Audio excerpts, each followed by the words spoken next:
প্রিয় দর্শক, আমরা কিন্তু এই টুইংয়ের কাছে চলে আসছি অলরেডি।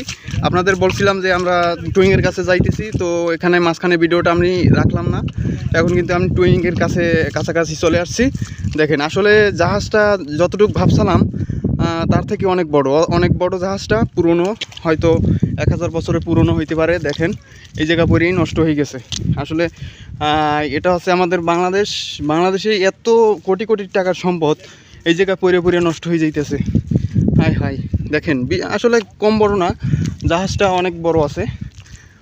খুবই, এখানে হয়তো লোকজন থাকে জানা মতে, নেভিরা আছে যারা, এরা হয়তো এই জায়গা এই দুইটা টুইং বার্ডস তারা পাহারা দেয়।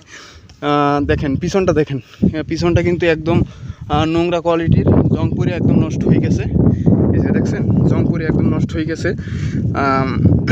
উপরে মানুষজন থাকে, এখানে মানুষের আনাগোনা আছে।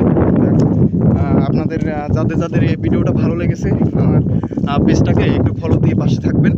আরও সুন্দর সুন্দর ভিডিও, আরও আধুনিক ইতিহাসে অনেক মানে পুরনো জিনিস সম্বন্ধে আপনাদেরকে সবসময় জানানো হবে। সবাই পেজটাকে ফলো দিয়ে রাখবেন। ধন্যবাদ। আসসালামু আলাইকুম সবাইকে।